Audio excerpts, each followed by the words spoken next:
Hi, this is Mike from thesubstream.com. This is Watch This Instead for the week ending the 7th of January 2011, where every week we talk about what's coming out, what not to watch, and what to watch instead. So you got a couple choices this week. You got the romantic country music movie that's out. You got the romantic but also really kind of disturbing troubled marriage movie that's coming out. And then you have the movie about demons and witches set in old-timey England, where Nicolas Cage plays a knight on the way home from the Crusades, and is directed by Dominic Sena, the guy that made Gone in 60 Seconds, Swordfish, and Whiteout.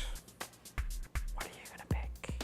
You know, if you're like my sister, you'll see Country Strong. If you're like my wife, you'll see Blue Valentine. If you're like the guy in sweatpants and Nike flip-flops in the middle of winter that loved Season of the Witch that sat behind us, you'll probably see Season of the Witch. You'll also probably have some form of mental retardation if you enjoy it as much as he did, because it's not very good. Nicolas Cage, I mean, I love the guy more than anybody probably. I'm a huge fan. I think he can make a crappy movie hilariously really good. He can also make a crappy movie bizarrely bad, and he just kind of ping pong balls back and forth between amazingly amazing and amazingly bad. And he's actually not the reason the Season of the Witch is as terrible as it is. He's a symptom of it, in that he's in a film that nobody seems to really want to be in, that can't decide what it actually is. It's a thriller with no thrilling parts that turns into a crazy action movie at some point where you can't actually tell what's happening in any of the action set pieces.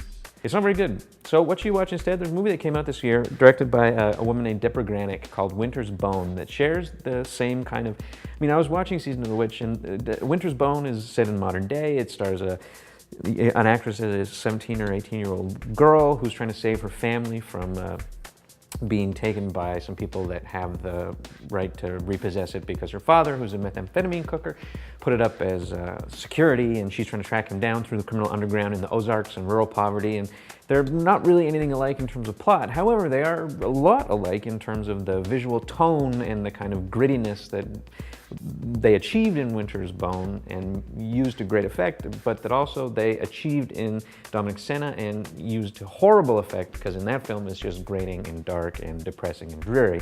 Whereas in Winter's Bone, it's actually really powerful and moving. So anyways, it came out earlier this year, Deborah Granick. The visual palette really reminded me of it when I was watching Season of the Witch, and I spent the whole time wishing I was watching Winter's Bone again instead. It's going to get a bunch of Oscar nominations. It didn't get a bunch of press when it came out, but it's available on DVD and on stuff like Apple TV right now, so go watch it. And then when people are like, oh my God, how did you know that it was going to get nominated for the Oscar for this Winter's Bone movie that hardly anybody's ever heard of? You can be like, yeah, the guys at the substream let me know. They let me know not to watch that witch movie and to watch Winter's Bone instead. Holler at us if you watch it and you like it on our Twitter, which is www.twitter.com/thesubstream.